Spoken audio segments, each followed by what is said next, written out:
আশপাশে বাসা যারা মোবাইল আনবেন না, মোবাইলের দ্বারা আপনাকে ওয়াসওয়াসা করবে, ধোঁকা দিবে। সবর আলা তাআত, ইবাদতের ব্যাপারে কি করবেন?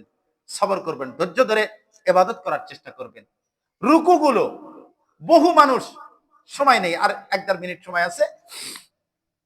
বহু মানুষ রুকু করে, রুকু থেকে উঠে সোজা হয়ে দাঁড়ান, ধৈর্যটা নাই। রুকু থেকে ডাইরেক্ট সেজদায় চলে, দুই সেজদার মাঝখানে একটু সময় দিতে হয়।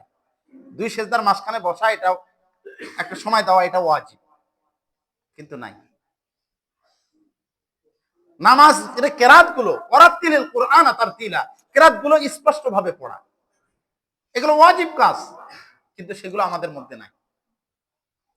মানে ইবাদতের প্রতি আমার ধৈর্য নাই, ইবাদতের করতে এসে যে আমাকে ধৈর্যের সাথে ইবাদত করতে হবে, সেটা আমার নেই। সবর আলাল মাসিয়াত 2 নাম্বার। গুনাহের ব্যাপারে আমাকে ধৈর্য ধারণ করতে হবে। কিভাবে? আমার পাশের বাড়ি নেট আছে, ওয়াইফাই আছে, টিভি আছে, বড় বড় সেট আছে, বাচ্চা কাচ্চা দিচ্ছে, তারা সব আনন্দ প্রমোদ করতেছে, তারা গুনার পরিবেশে মানুষ হচ্ছে। আমার সন্তানকে দিচ্ছি না, আমার সন্তান আমাকে বিভিন্ন ধরনের ভর্ৎসনা, তিরস্কার, বিভিন্ন ধরনের কথা বলতেছেন, আমি নিজেও ওগুলা দেখতে পারতেছি না। মানুষ টায়ার স্টলে যা বিভিন্ন ধরনের ছবি থাকে, ফিল্ম থাকে, এই করে সেই করে, আমি পারতেছি না। তো এগুলো গুনাহ কিনা? এগুলো গুনাহ কিনা?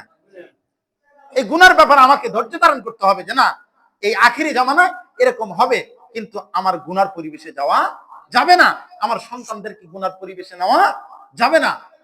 যত কথা বলুক, এটার ব্যাপারে আপনাকে এই গুনাহকে বর্জন করার নিয়তে আপনাকে কি করতে হবে? ধৈর্য ধারণ করতে হবে। সবর 3 নাম্বার, সবর আলাল মুসিবত। আপনাকে অনেক সময় অনেক মারাত্মক ধরনের মুসিবত আসবে, এই সময় আপনাকে সবর করতে হবে। কেমন মুসিবত? সংসারের একজন মাত্র উপার্জনের ছেলে, এই যে গতকালকে না তার আগের দিন, এই ওর নাম কি, আলিফ যে মারা গেল, অ্যাডভোকেট একটা মারা গেল, হিন্দুত্ববাদীর এই ইসকনের উগ্রতার কারণে। এই চ্যাংরা একাই সংসারের দায় ভাই চালাইতো আর কি, সংসারকে পরিচালনা করত, সংসারের উপার্জনকারী একমাত্র ব্যক্তি। ঠিক তদরূপ ভাবে আমাদের সংসারে, আমার সংসারে যদি একজন মাত্র ব্যক্তি যে উপার্জন করে, আর কেউ করে না, হঠাৎ আল্লাহ তাকে নিয়ে গেছে, হঠাৎ আল্লাহ তাকে কি করছেন? নিয়ে গেছেন।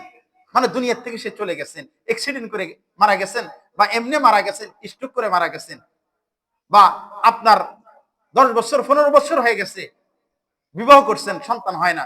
এত সুন্দর একটা সন্তান হয়েছে, যে সন্তানটা একবার দেখলে দিল জুড়ায় না।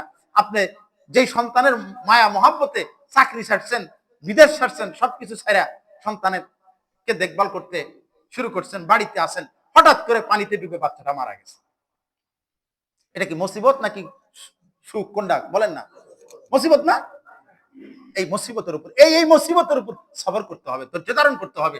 আল্লাহকে বলতে হবে যে আল্লাহ, আপনার মাল আপনি নিয়ে গেছেন, আপনি চাইলে এর চেয়ে ভালো কিছু আমাকে দিতে পারেন।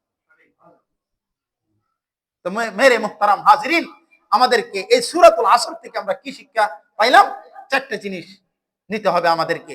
1 নাম্বার, ঈমান, পূর্ণ ঈমান আমাদেরকে গ্রহণ করতে হবে। 2 নাম্বার, আমলে সালেহ করতে হবে। 3 নাম্বার, হকের প্রতি মানুষকে নসিহত করতে হবে, হকের উপদেশ জাতিকে, সমাজকে এবং রাষ্ট্রকে দেওয়ার চেষ্টা করতে হবে। এই 3টা কাজ করতে গিয়ে আমাদের উপর যে বাধা বিপত্তি মুসিবত আসবে, 4 নাম্বার কাজ হবে এই 3টার বিপরীত আমাদের যত বাধা বিপত্তি, কষ্ট ক্লেশ যা আছে, এটার উপর আমাদেরকে 4 নাম্বার কি করতে হবে? সবর, ধৈর্য ধারণ করতে হবে। আল্লাহ তাআলা